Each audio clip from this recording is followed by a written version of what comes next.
ಸರಳ ವ್ಯಕ್ತಿತ್ವ, ಸಹೃದಯಿ, ಹೃದಯವಂತ, ಬಂಡವರ ಧ್ವನಿ, ಬಡವರ ಬಾಳಿನ ಬೆಳಕಾಗಿರುವ ಹಾಗೂ ಕನ್ನಡಪರ ಹೋರಾಟಗಾರರಾದ ಜೈ ಕರ್ನಾಟಕ ಜನಪರ ವೇದಿಕೆಯ ರಾಜ್ಯ ಕಾರ್ಯಾಧ್ಯಕ್ಷರಾದ ಸನ್ಮಾನ್ಯ ಶ್ರೀ ರಾಮಚಂದ್ರಯ್ಯ ಸಿ. ಅವರ ಜನ್ಮದಿನವನ್ನು ಅಭಿಮಾನಿಗಳು, ಹಿತೈಷಿಗಳು ಹಾಗೂ ಸಂಘಟನೆಯ ಪದಾಧಿಕಾರಿಗಳು ಅದ್ದೂರಿಯಾಗಿ ಆಚರಿಸಿದರು. ಈ ಶುಭ ಸಂದರ್ಭದಲ್ಲಿ ಶ್ರೀ ರಾಮಚಂದ್ರಯ್ಯ ಸಿ. ಅವರಿಗೆ ಶಾಲು ಹೊದಿಸಿ, ಹೂಗುಚ್ಛ ನೀಡಿ, ಕೇಕ್ ಕತ್ತರಿಸುವ ಮೂಲಕ ಆತ್ಮೀಯವಾಗಿ ಜನ್ಮದಿನದ ಶುಭಾಶಯಗಳನ್ನು ಸಲ್ಲಿಸಲಾಯಿತು. ಕಾರ್ಯಕ್ರಮದಲ್ಲಿ ವಿವಿಧ ಕ್ಷೇತ್ರಗಳ ಗಣ್ಯರು, ಸಂಘಟನೆಯ ಸದಸ್ಯರು ಹಾಗೂ ಅಭಿಮಾನಿಗಳು ಭಾಗವಹಿಸಿ ಅವರಿಗೆ ಶುಭ ಕೋರಿದರು. ಈ ವೇಳೆ ಮಾತನಾಡಿದ ಗಣ್ಯರು, ಶ್ರೀರಾಮಚಂದ್ರಯ್ಯ ಅವರು ಸಮಾಜ ಸೇವೆ, ಕನ್ನಡಪರ ಹೋರಾಟ ಹಾಗೂ ಜನಪರ ಕಾರ್ಯಗಳಲ್ಲಿ ಸದಾ ಮುಂಚೂಣಿಯಲ್ಲಿದ್ದು, ಬಡವರು ಮತ್ತು ನೊಂದವರ ಪರವಾಗಿ ನಿರಂತರವಾಗಿ ಧ್ವನಿಯಾಗಿದ್ದಾರೆ ಎಂದು ಶ್ಲಾಘಿಸಿದರು. ಅವರ ಸರಳ ವ್ಯಕ್ತಿತ್ವ, ನಿಸ್ವಾರ್ಥ ಸೇವಾ ಮನೋಭಾವ ಹಾಗೂ ಜನಪರ ಕಾಳಜಿ ಸಮಾಜಕ್ಕೆ ಮಾದರಿಯಾಗಿದೆ ಎಂದು ಅಭಿಪ್ರಾಯಪಟ್ಟರು.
ಹಲವಾರು ವರ್ಷಗಳ ಸ್ನೇಹ ಸಂಬಂಧ ಯಾವ ರೀತಿ ಅಂತ ಹೇಳಿದ್ರೆ ಅಣ್ಣ ತಮ್ಮದಿರ್ತಾರೆ ಸಂಬಂಧ ನಮಗೂ ಅವರು ಜಯ ಕರ್ನಾಟಕ ಸಂಘಟನೆಯನ್ನು ಮಾಡಿ ಕರ್ನಾಟಕದಾದ್ಯಂತ ಅನೇಕ ಸಂಘಟನೆಗಳನ್ನು ಮಾಡಿ ಖಾತೆಗಳನ್ನು ಮಾಡಿ ಆ ಮುಖಾಂತರ ಕನ್ನಡದ ಕೆಲಸವನ್ನು ಮಾಡ್ತಾಯಿದ್ದಾರೆ. ಅದೆಲ್ಲದಕ್ಕಿಂತ ವಿಶೇಷವಾಗಿ ಇವತ್ತು ನಮಗೆ ಇಲ್ಲಿ ರಾಯಚೂರು ನಗರದಲ್ಲಿ ಕನ್ನಡದ ನೆನಪನ್ನು ಎಡಮನೆ ರಾಮು ಅವರು ಹಲವಾರು ವರ್ಷಗಳಾದಮೇಲೆ ನಮಗೆ ಇದು ಸೌಭಾಗ್ಯ ನಿಜವಾದ. ಯಾಕೆಂತ ಹೇಳಿದ್ರೆ ಎಂಥ ಹೋರಾಟಗಾರರು ಅಂದರೆ ಆವಾಗಿನ ಕಾಲದಲ್ಲಿ ಅನೇಕ ಶಾಖೆಗಳನ್ನು ಕನ್ನಡ ಸೇರಿನ ಬಹುಶಃ ಐ ಟಿ ಆಗಿನಿಂದ ಶುಭ ಹೋರಾಟ ಮಾಡಿದ್ದಾರೆ. ಹೇಳೋದಿಷ್ಟೇ, ಇನ್ನೂ ಹಲವಾರು ಇಂಥ ಹೋರಾಟಗಳ ಶಕ್ತಿಯನ್ನು ಒಳ್ಳೆಯದಾಗಿ ಆರೋಗ್ಯ ಕೊಡಿ. ಅದು ನಮ್ಮ ಎಲ್ಲರ ಆಸೆ. ಹಾಗಾಗಿ ನೋಡಿದ್ರೆ ತುಂಬ ಆರೋಗ್ಯ ಹಾಗೆ ಹುಟ್ಟುಹಬ್ಬದ ಹಾಗಾಗಿ ರಾಮಚಂದ್ರಯ್ಯ ಅವರಿಗೆ ಜನ್ಮದಿನದ ಶುಭಾಶಯಗಳು. ಹಾಗೂ ನಮ್ಮ ಅಪ್ಪಾಜಿಗೂ ಕೂಡ ಕನ್ನಡ ಸಂಘಟನೆಗಳ ಹಿರಿಕರರು, ಸಮಾಜ ಸೇವಕರು ಮಾಡಿದಂಥ ನಾಡು ನುಡಿ ಸೇವೆಗೆ ಇಷ್ಟು ಜನ ಸೇರಿದ್ದೀವಿ ನಾವು. ಅವ್ರ ಪ್ರೀತಿ ಅಭಿಮಾನಕ್ಕೋಸ್ಕರ ಇಷ್ಟು ಜನ ನಾವು ಬಂದಿದ್ದೀವಿ. ಅವ್ರ ಸೇವೆ ಹೀಗೆ ಮುಂದುವರ್ತಾ ಇರಲಿ ಅಂತ ಆಶಿಸ್ತೀವಿ.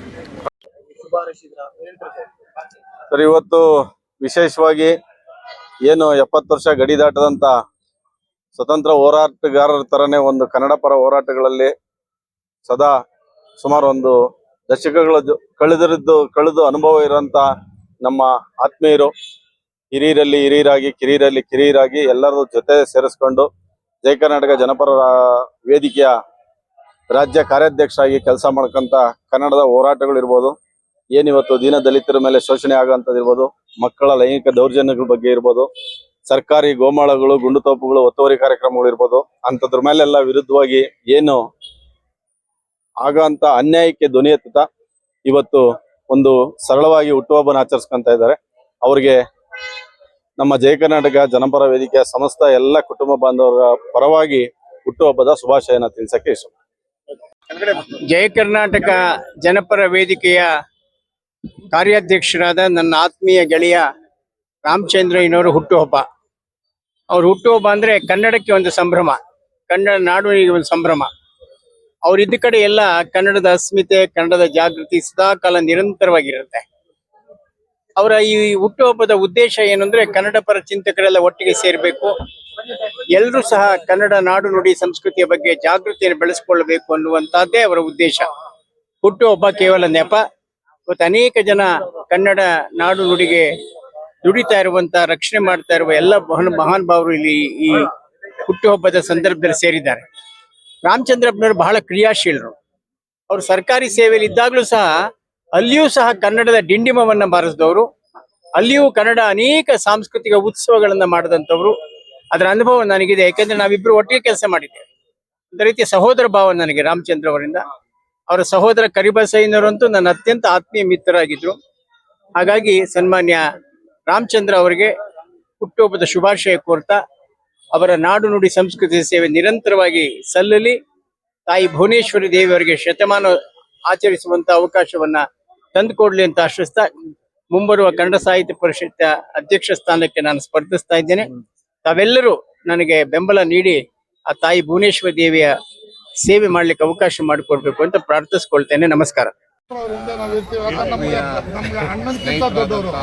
ರಾಮಚಂದ್ರ ಅವರು ಜಯ ಕರ್ನಾಟಕ ಸಂಘಟನೆಯ ರಾಜ್ಯ ಉಪಾಧ್ಯಕ್ಷರಾಗಿ ನಮ್ಮ ಜೊತೆಯಲ್ಲಿ KPCCಯ OBC ವಿಭಾಗದಲ್ಲಿ ನನ್ನ ಜೊತೆಯಲ್ಲಿ ಸಾಕಷ್ಟು ಒಂದು 7-8 ವರ್ಷಗಳ ಕಾಲ ಉಪಾಧ್ಯಕ್ಷರಾಗಿ ಕಾರ್ಯನಿರ್ವಹಿಸಿದ್ದಾರೆ.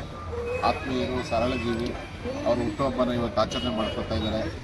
ದೇವರು ಅವರಿಗೆ ಆಯುರ ಆರೋಗ್ಯ ಐಶ್ವರ್ಯ, ನಮ್ಮ ಸುರೇಶಣ್ಣವರಿಗೆ ಅಧಿಕಾರ ಸಿಕ್ಕಿ ಅವರು ನಮ್ಮ ಜೊತೆಯಲ್ಲಿ ಆ ಅಧಿಕಾರನ ಎಂಜಾಯ್ ಮಾಡ್ತಾ ಇನ್ನಷ್ಟು ಸಾರ್ವಜನಿಕರಿಗೆ ಸೇವೆನ ಅಭಿವೃದ್ಧಿಪಡಿಸಲಿ ಅಂತ ಈ ಸಂದರ್ಭದಲ್ಲಿ ಅವರು ಶುಭ.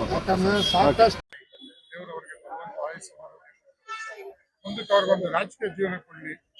ನಮ್ಮ ಕ್ಷೇತ್ರದಲ್ಲಿ ಅವ್ರು ಲೀಡರ್ ಹಾಕೋದು ಯಾವುದಾನ ಒಂದು ಪಕ್ಷದಲ್ಲಿ ನಿಂತು ಅವ್ರು ಗೆಲ್ಲಬೇಕು. ನಾವು ಅದನ್ನು ಅವ್ರ ಜೊತೆಗಿದ್ದು ಸಂಭಾಷಣೆ ಮಾಡ್ತೀವಿ. ಹೋರಾಟದ ಚಿಂತನೆಯಲ್ಲಿ ಯಾವುದೇ ಹಮ್ಮು ಬಿಮ್ಮುಗಳನ್ನ ಇಟ್ಕೊಂಡಲೆ ಎಲ್ಲರ ಜೊತೆ ಸಮಾನಾಂತರವಾಗಿ ಸಮನ್ವಯದಿಂದ ಬೆಂಬಲವನ್ನು ಕೊಡ್ತಾ ಹೋರಾಟದಲ್ಲಿ ತನ್ನದೇ ಆದಂಥ ಛಾಪನ್ನ ಮೂಡಿಸ್ಕೊಂಡಿರ್ತಕ್ಕಂಥವ್ರು. ಇಂಥವ್ರಿಗೆ ತಾಯಿ ಭುವನೇಶ್ವರಿ 100 ಕಾಲ ಆಯಸ್ಸು, ಆರೋಗ್ಯ, ನೆಮ್ಮದಿ ಎಲ್ಲವನ್ನು ಕೊಟ್ಟು ಕಾಪಾಡಲಿ ಅಂತ ಹೇಳ್ತಾ ಕನ್ನಡದ ಹೋರಾಟದ ಉತ್ಸಾಹಕ್ಕೆ ಸದಾ ಚಿಲುಮೆ ಆಗಿರ್ಲಿ ಅಂತ ಅವ್ರಿಗೆ ತಾಯಿ ಭುವನೇಶ್ವರಿ ಆಶೀರ್ವದಿಸ್ಲಿ ಅಂತ ಹೇಳಿ ನನ್ನ 2 ಮಾತನ್ನು ತಿಳಿಸಕ್ಕೆ ಇಚ್ಛೆಪಡ್ತೀನಿ. ಹಳೇದೆಲ್ಲ ಹೇಳ್ಬಿಡ್ಬೇಕು. ಆತ್ಮೀಯ ಸನ್ಮಿತ್ರ, ಕನ್ನಡ ಪರ ಹೋರಾಟಗಾರ ಮತ್ತು ನಮ್ಮೆಲ್ಲರ ಆತ್ಮೀಯ ಸನ್ಮಿತ್ರರಾದಂಥ ರಾಮಚಂದ್ರ ಅವರ ಜನ್ಮದಿನ. ಈ ಜನ್ಮದ ದಿನದ ಈ ಶುಭ ಸಂದರ್ಭದಲ್ಲಿ ಅವರಿಗೆ ನಮ್ಮ ಎಲ್ಲ ಕನ್ನಡ ಪರ ಸಂಘಟನೆಗಳ ಪರವಾಗಿ ಶುಭಾಶಯಗಳನ್ನು ಕೋರುತ್ತಾ, ತಾಯಿ ಭುವನೇಶ್ವರಿ ಅವ್ರಿಗೆ ಆಯುಷ್ಯ ಆರೋಗ್ಯವನ್ನ ನೀಡುವುದರ ಜೊತೆಗೆ ಮತ್ತಷ್ಟು ಕನ್ನಡ ಸೇವೆ ಮಾಡಲಿ ಅಂತ ನಾವು ಆಶಿಸುತ್ತಾ, ರಾಮಚಂದ್ರ ಅಂದ್ರೆ ಒಂದು ರೀತಿ ಗಾಯತ್ರಿ ನಗರದಿಂದ ಇಡೀ ರಾಜ್ಯದಲ್ಲಿ ಚಿರಪರಿಚಿತವಾದಂಥ ಹೆಸರು. ಕನ್ನಡಿಗ, ಕರ್ನಾಟಕದ ಸಮಸ್ಯೆಗಳು ಬಂದಾಗ ಬಹುಶಃ ಯಾವುದೇ ಕನ್ನಡ ಪರ ಸಂಘಟನೆಗಳು ಕೆಲಸ ಮಾಡಿದಾಗ ಅದರ ಮುಂಚೂಣಿಯಲ್ಲಿದ್ದು ಭೇದ ಭಾವ ಜಾತಿ ಧರ್ಮಗಳನ್ನ ಮೀರಿ ಎಲ್ಲ ಕನ್ನಡ ಸಂಘಟನೆಗಳ ಜೊತೆಗೆ ಆತ್ಮೀಯತೆಯ ಒಡನಾಟ ಇಟ್ಟುಕೊಂಡಂತ ಕಾರ್ಯನಿರ್ವಹಿಸಿದವರು ರಾಮಚಂದ್ರ ಅವರು. ಬಹುಶಃ ಅವರ ಕುಟುಂಬವೇ ಕನ್ನಡ ಪರವಾದಂತ ಕುಟುಂಬ. ಅವರ ಸಹೋದರರಾದಂತ ಕರ್ಬಸೇನರಾಗಿರ್ಬೋದು, ನಮ್ಮ ತ್ಯಾಗರಾಜ್ ಆಗಿರ್ಬೋದು, ರಾಮಚಂದ್ರ ಆಗಿರ್ಬೋದು, ಇವರೆಲ್ಲರೂ ಬಹುಶಃ ಕನ್ನಡ ಸಾಂಸ್ಕೃತಿಕ ಕ್ಷೇತ್ರಕ್ಕೆ ತಮ್ಮದೇ ಆದಂತ ರೀತಿಯಲ್ಲಿ ಸೇವೆಯನ್ನ ಮಾಡಿದಂಥವ್ರು. ಬಹುಶಃ ಇವತ್ತು ಬೆಂಗಳೂರು ನಗರದಲ್ಲಿ ಕ್ರಾಂತಿವೀರ ಸಂಗೊಳ್ಳಿ ರಾಯಣ್ಣ ಪ್ರತಿಮೆ ಬರಬೇಕಾದ್ರೆ ನಮ್ಮ ಜೊತೆ ಹೆಗಲು ಕೊಟ್ಟು ದುಡಿದಂಥವ್ರು ರಾಮಚಂದ್ರ ಅವರು. ಅದೇ ರೀತಿ ಕರ್ನಾಟಕ ಸರ್ಕಾರ ಸಂಗೊಳ್ಳಿ ರಾಯಣ್ಣ ಜಯಂತಿಯನ್ನ ಮಾಡಬೇಕು, ಪುಣ್ಯ ಸ್ಮರಣೆ ಮಾಡಬೇಕು ಅಂತ ಹೇಳಿ ಮಹಾನಗರ ಪಾಲಿಕೆಗೆ ಒತ್ತಾಯ ಮಾಡಿದಂಥವ್ರು. ಆ ಗುಂಪಿನಲ್ಲಿ ನಮ್ಮ ರಾಮಚಂದ್ರ ಅವರು ಮುಂಚೂಣಿಯಲ್ಲಿದ್ರು. ಬೆಂಗಳೂರು ರೈಲ್ವೆ ನಿಲ್ದಾಣಕ್ಕೆ ನಮ್ಮ ಸಂಗೊಳ್ಳಿ ರಾಯಣ್ಣವರ ಹೆಸರನ್ನು ಇಡಬೇಕು, ಅದರೊಳಗೆ ಪ್ರಮುಖ ಪಾತ್ರ ವಹಿಸಿದಂಥವ್ರು. ಮತ್ತು ಆ ಕಡತವನ್ನ ಎತ್ತಿ ತಗೊಂಡು ಇಡೀ ವಿಧಾನಸೌಧವನ್ನು ಸುತ್ತಿ ರಾಜ್ಯ ಸರ್ಕಾರದ ಗಮನ ಸೆಳೆಯುವ ಮೂಲಕ ಕೇಂದ್ರಕ್ಕೆ ಮನವರಿಕೆ ಮಾಡಲು ಅನೇಕ ರೀತಿ ಹೋರಾಟ, ಶಾಸಕರಿಂದ ಹಿಡಿದು ಸಚಿವರಿಂದ ಹಿಡಿದು ಬೇರೆ ಬೇರೆ ಸಂಘಟನೆಗಳ ಜೊತೆ ಕಾರ್ಯನಿರ್ವಹಿಸಿ ಇವತ್ತು ಅದು ಸಫಲತೆಯನ್ನು ಪಡೆದಿದ್ದಾರೆ. ಬಹುಶಃ ಅವರು ಯಾವುದೇ ಸಂಘಟನೆಯಲ್ಲಿ ಅವರು ಕಾರ್ಯನಿರ್ವಹಿಸಿದ್ರು ಅಲ್ಲಿ ಪ್ರಾಮಾಣಿಕತೆ ಇತ್ತು, ಬದ್ಧತೆ ಇತ್ತು ಮತ್ತು ನಿಷ್ಠುರವಾದಿ ಇತ್ತು. ಬಹುಶಃ ಎಲ್ಲರ ಸ್ವಾಭಿಮಾನಕ್ಕೆ ಧಕ್ಕೆ ಬಂದಾಗ ಅದನ್ನ ಪ್ರತಿಭಟಿಸಿ ಈಚೆ ಬಂದವರಲ್ಲಿ ನಮ್ಮ ರಾಮಚಂದ್ರ ಅವರು. ಬಹುಶಃ ರಾಮಚಂದ್ರ ನಾವು ಎಲ್ಲ ಈ ಭಾಗದಲ್ಲೇ ಬೆಳೆದವರು.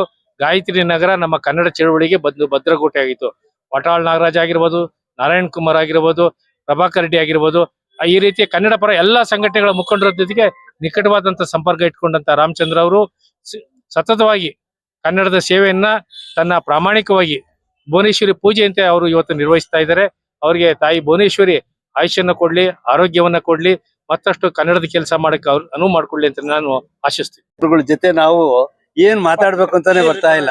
ಆದ್ರೂ ಸಹ ನನ್ನ ಈ ಜನ್ಮದಿನಕ್ಕೆ ಬಂದಂತ ಎಲ್ಲ ಕನ್ನಡ ಪರ ಸಂಘಟನೆಗಳು, ವಿಶೇಷವಾಗಿ ನನ್ನ ಜನ್ಮದಿನಕ್ಕಂತೂ ಎಲ್ಲರೂ ಬರ್ತಾರೆ. ನಾನು ಇವತ್ತು ಬೆಳಿಗ್ಗೆ ದೇವಸ್ಥಾನಕ್ಕೆ ಹೋಗಿ ಅಲ್ಲಿಂದ ಅನಾಥಾಶ್ರಮಕ್ಕೆ ಹೋಗಿ ಆ ಬಡ ಮಕ್ಕಳಿಗೆ ಸಿಹಿ ಹಂಚಿ ತಿಂಡಿ ತಿನ್ಸಿ ಆಮೇಲೆ ನಾನು ಇಲ್ಲಿ ಬಂದು ಇದು ಮಾಡಿ, ನಾನು ಹುಟ್ಟುಹಬ್ಬ ಯಾತಕ್ಕೆ ಆಚರಣೆ ಮಾಡ್ತೀವಿ ಅಂದ್ರೆ ನಾವೆಲ್ಲ ಕನ್ನಡ ಪರ ಸಂಘಟನೆಗಳಿರ್ತಕ್ಕಂಥವ್ರು ಎಲ್ಲೆಲ್ಲೋ ಒಂದೊಂದು ಭಾಗದಲ್ಲಿ ಇದ್ದಾರೆ. ಅವರೆಲ್ಲ ಇವತ್ತು ಇದು ಒಂದು ಕಾರಣಕ್ಕೋಸ್ಕರ ಎಲ್ಲ ಇಲ್ಲಿ ಬರ್ತಾರೆ. ನಾವೆಲ್ಲ ಹಳೆ ಸ್ನೇಹಿತರನ್ನೆಲ್ಲ ನೋಡುವಂತ ಭಾಗ್ಯ ಈ ದಿನ ನಮ್ದು ಅಂತ ನಾನು ಭಾವಿಸ್ತೇನೆ. ಯಾಕೆಂದ್ರೆ ಅಂತ ದಿನ ಮತ್ತೊಂದು ಇಲ್ಲ. ಯಾಕೆ ಎಲ್ಲಾರನ್ನೂ ನಾವು ಇವತ್ತು ಕಂಡಿದ್ದು, ಇವತ್ತು ಬೆಳಗಿಂದ ನಾನು ನೋಡ್ತಾ ಬಂದಿದ್ದೀನಿ. ರಾಜಕೀಯ ರಂಗ ಇರ್ಬೋದು, ಕನ್ನಡ ಪರ ಹೋರಾಟಗಾರ ಇರ್ಬೋದು, ಇವತ್ತು ಸೈನಿಕರಿದ್ದಾರೆ, ಪೌರ ಕಾರ್ಮಿಕ ಬಂಧುಗಳಿದ್ದಾರೆ. ಎಲ್ಲಾರ್ಗು ನನ್ಗೊಂದು ಆಸೆ ಏನಂದ್ರೆ ಸಮಾಜ ಸೇವೆ ಮಾಡುವಾಗ ಏನಾದ್ರು ಬರೀ ಹುಟ್ಟುಹಬ್ಬ ಮಾಡೋದು ಬೇರೆ ಬೇರೆ ಹಂತದಲ್ಲಿ ಮಾಡ್ಕೊಂತಾರೆ. ಆದ್ರೆ ನಮ್ಗೆ ಒಂದು ಸಮಾಜ ಸೇವೆ, ಇವತ್ತು ಪೌರ ಕಾರ್ಮಿಕರಿಗೆ ಒಂದು ಅವ್ರಿಗೆ ಏನಾದ್ರು ಗುರುತಿಸಿ ಗೌರವ ಅರ್ಪಣೆ ಮಾಡೋದು, ಯೋಧರಿಗೆ ಒಂದು ಗೌರವ ಅರ್ಪಣೆ ಮಾಡೋದು, ರೈತರಿಗೆ, ಯಾಕೆಂದ್ರೆ ಈ ಮೂರು ಬಹಳ ಮುಖ್ಯ. ಅದರಿಂದ ನಮ್ಮ ಬರ್ತಡೇ ಇಂಥ ಒಂದು ಅವಕಾಶವನ್ನ ನಾವು ಬಳಸ್ಕೊಂಡು ನಾವು ಮಾಡೋಂಥ ಕೆಲಸ. ಅದರ ಜೊತೆಗೆ ನಾವು ಜಯ ಕರ್ನಾಟಕ ಜನಪರ ವೇದಿಕೆಯ ರಾಜ್ಯ ಕಾರ್ಯಾಧ್ಯಕ್ಷರಾಗಿ ಇಡೀ ಕರ್ನಾಟಕದಲ್ಲಿ ಇವತ್ತು ನಮ್ಮ ಸಂಘಟನೆ ಇದೆ. ಅದರ ಸಂಸ್ಥಾಪಕ ಅಧ್ಯಕ್ಷರಾದಂತಹ ಗುಣರಂಜನ್ ಶೆಟ್ಟಿ ಅವರು ಹಾಗೂ ರಾಜ್ಯಾಧ್ಯಕ್ಷರಾದಂತಹ ಶ್ರೀನಿವಾಸರವರು ಸಹ ಇನ್ನೇನು ಕೆಲವೇ ಇದರಲ್ಲಿ ಬರ್ತಾರೆ. ಆದ್ದರಿಂದ ಅವರು ನಮ್ಮ ಸಂಸ್ಥಾಪಕರು, ರಾಷ್ಟ್ರೀಯ ಜಂಟಿ ಕಾರ್ಯದರ್ಶಿ ಕುಸ್ತಿ ಸಂಘಕ್ಕೆ, ನಮ್ಮ ಕರ್ನಾಟಕಕ್ಕೆ ರಾಜ್ಯ ಅಧ್ಯಕ್ಷರು ಸಹ. ಆ ಕುಸ್ತಿಯಲ್ಲಿ ಇವತ್ತು ಹಿಂದಿನ ದಿನದ ಕುಸ್ತಿ ಇವತ್ತು ದಿನೇ ದಿನೇ ನಿಶ್ಚಿತವಾಗಿದೆ. ಅಂತ ಸಂದರ್ಭದಲ್ಲಿ ಇವತ್ತು ಕುಸ್ತಿ ಒಂದು ಇದರಲ್ಲಿ ಸ್ಪೋರ್ಟ್ಸ್ ಆಕ್ಟಿವಿಟಿ ಮಾಡಿದವರಿಗೆ ಕೆಲಸವನ್ನು ಸರ್ಕಾರ, ಸೆಂಟ್ರಲ್ ಗೌರ್ಮೆಂಟ್, ಸ್ಟೇಟ್ ಗೌರ್ಮೆಂಟ್ ಅಲ್ಲಿ ಅವಕಾಶ ಸಿಗ್ತದೆ. ಚಿನ್ನದ ಪದಕ, ಸಿಲ್ವರ್ ಪದಕ ತಂದವ್ರಿಗೆ ಅವರು ನಮ್ಮ ಇದರಿಂದನೇ ಒಂದು ಅವರಿಗೆ ಅವಕಾಶವನ್ನು ಮಾಡಿಕೊಡ್ತಾ ಇದ್ದಾರೆ. ಆದ್ದರಿಂದ ಸಮಾಜ ಸೇವೆ ಜೊತೆಗೆ ನಾಡು ನೆಲ ಜನ ಭಾಷೆಗೋಸ್ಕರನೂ ಹೋರಾಟ ಮಾಡುವ ಜೊತೆಗೆ ಸಾಮಾಜಿಕ ಕಳೆಕಳೆಯನ್ನು ಹೊಂದ್ಕೊಂಡು ಕೆಲಸ ಮಾಡಬೇಕು ಅಂತ ನಾವು ಮಾಡ್ತಾ ಬಂದಿದ್ದೀವಿ. ಇನ್ನು ಮುಂದೇನೋ ಇಂಥ ಅವಕಾಶಗಳು ಇಂಥ ನಾಯಕರುಗಳೆಲ್ಲ ಸೇರಿ ನಮಗೆ ಮಾರ್ಗದರ್ಶನ ನೀಡಿದ್ದಾರೆ ಅಂತ ಭಾವಿಸಿ ನನ್ನ ಎರಡು ಮಾತು.